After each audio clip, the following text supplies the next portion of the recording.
Am I the a-hole for calling the police on my son's friend?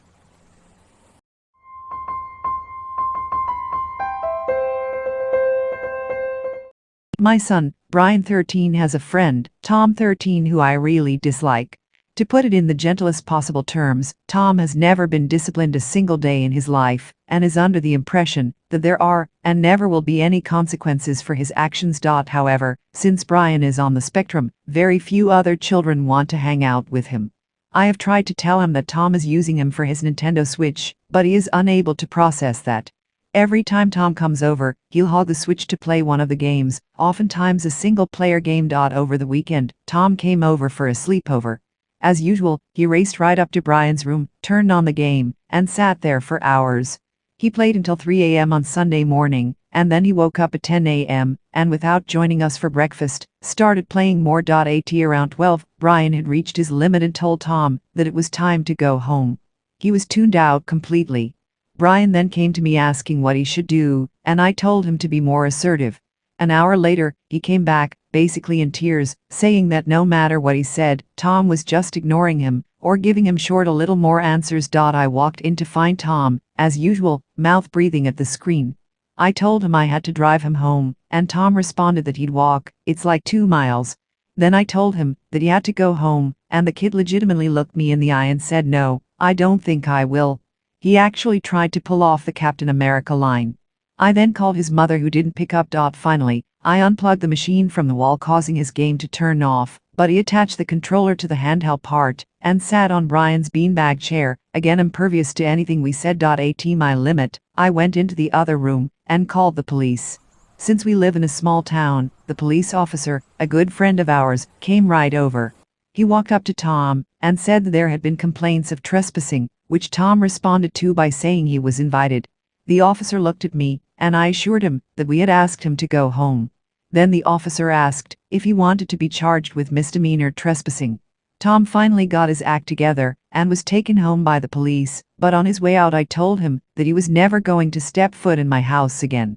I told him not to talk to Brian at school, and not to text Brian privately. An hour later, Tom's mother called me, and shrieked over the phone until hoarse about how horribly I had treated her son. I stayed calm, and told her I had called her, but she said she was busy in a meeting and couldn't talk. I guarantee that Tom fed her some life-filled story, but I didn't have the energy, told her to get her shit together as a parent, and just hung up on her. I've received dozens of anger-filled texts, both from Tom's mother and numbers I don't know. I wouldn't care what those trashy parents think, but I wonder if they have a point. I mean, look, these are both extremes. And it shows that many of us live in perpetual anxiety concerning the police, which isn't healthy and quite telling about the dangerous amount of power they have. I think this needs to be fixed, and at least we shouldn't get nervous by their mere presence. Then again, we should also all know when we fucked up and face the consequences, but the reality is that you and I exist on one end of the spectrum, and on the other end you have people with no remorse over rape, murder, human trafficking, etc. You know what? It's not that uncommon. For me, I have an absolute terror of CPS-type orgs. Sure, I don't do anything that rises to level of abuse, but it's still there. Probably because my parents referred to CPS as a type of org that took kids away. We're white, but my dad grew up dirt poor in Alabama, and my mom grew up dirt poor in Pennsylvania until they moved, and then they were dirt poor in Florida. They were old enough to remember the 60s scoop, and my dad was told that there was Indian enough in there by his own mother, even though we didn't actually find anything resembling that in the family tree. So, yes, I am terrified of CPS directly. Since mental health is already on the table, I just want to quickly chime in and say that addiction obsession with video games is particularly present in people with ADHD, especially at a young age, because it ticks all the boxes that usually motivate addicts and make them feel rewarded, including well-behaved kids. Of course, exposing a young child to unlimited video games or TV without supervision can be bad and make them be entranced by it, but there are other factors at play as well. For example, games like Pokemon are usually a good fit for autistic children, and the creator was on the spectrum himself. Games can truly be an anchor in people's lives when there's other things at play: neurodivergency, toxic environment, hospitalization, or chronic illnesses. AmItheA, of course, you were left with no other option other than to drag him out yourself, it's easily comparable with any other diversity. I think people sometimes get confused with the idea of a spectrum, but every diversity is a spectrum. Look at all the ways we can be female. Look at sexuality, skin color. All these things are not cut and dry, they manifest in a plethora of ways. So does autism. What's key is the thing that the spectrum is based on. In autism, it's a specific kind of neurology, bigger prefrontal cortex, smaller cerebellum than a typical person, which leads to a specific kind of processing.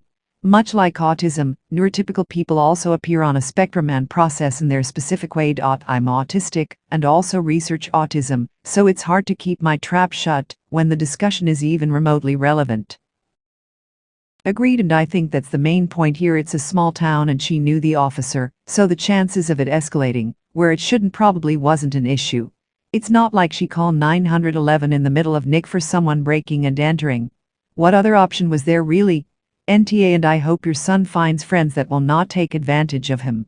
My son's best friend of about 5 years is on the spectrum, and his mom feels relaxed knowing he has someone else outside of the home who has his best interest at heart. We recently moved across the country, and the boys still talk for hours a day. He's the sweetest kid with the warmest heart, and I hate how people treat him just because his brain works a little different than theirs. We are very lucky that my son has a friend like him. I only share this so you know that there are kids out there that your son will form strong friendships with, and I hope he finds one, because he sounds like a really sweet kid with very supportive parents. I'm a bit baffled at how Tom knew to reply that he was invited when trespassing was mentioned. Granted, the invitation doesn't really matter once the property owner has asked the person to leave. It's just that he actually raised a semi-logical defense when being questioned by law enforcement. As a 13-year-old, 13 is like middle school aged. I reckon it's possible for him to have seen it in a movie or TV show, but otherwise it comes off as coach. Not to mention the sheer audacity of it all. I wonder how he'd have reacted if OP had confiscated the handheld console. Seems like he'd have the wherewithal to start in with words like assault, I'd imagine. Yeah, I honestly think this sort of behavior unchecked is really dangerous. He has no respect for consent or other people at all. He has no social shame, no qualms about facing down authority, basically no limits. His mother was more concerned about the shame of the police being called than the fact her son couldn't just leave someone's home when asked. That was curiously unsurprising to her. I'd like to put some money on her not being able to get him to do as he's told either, and that's why she wasn't picking up. He's reached the point of needing police enforcement to do basic things, and super worrying.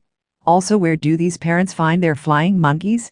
Are they like harassers for hire, or is it repaying each other?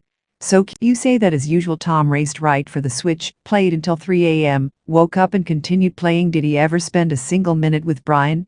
Does he ever spend time with Brian, or does he just spend time adjacent to Brian while using his stuff? You say that Tom is Brian's friend, but it seems from your post like Tom only hangs around to use Brian for his stuff, and if that's the case, you are setting Brian up for failure in his future friendships.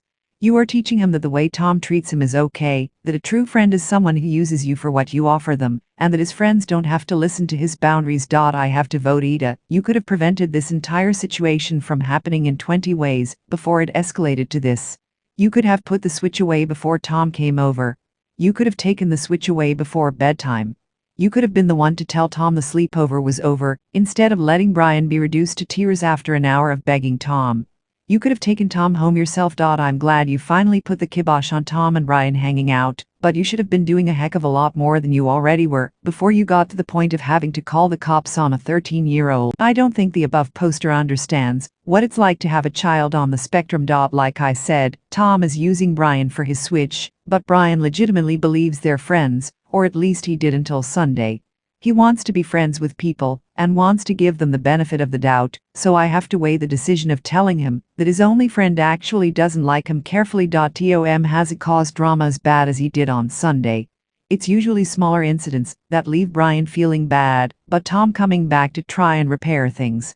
I didn't like Tom, because he was always insincere and rude, plus he kind of took over Brian's switch when they played, or asked to borrow it repeatedly, or other selfish behavior. I didn't know he would sit down and completely refuse to stop playing. Hindsight is 20/20. I could have cut him off earlier, as the above poster patted himself on the back for pointing out. But telling people what they should have done when you have information they didn't at the time is pretty ridiculous.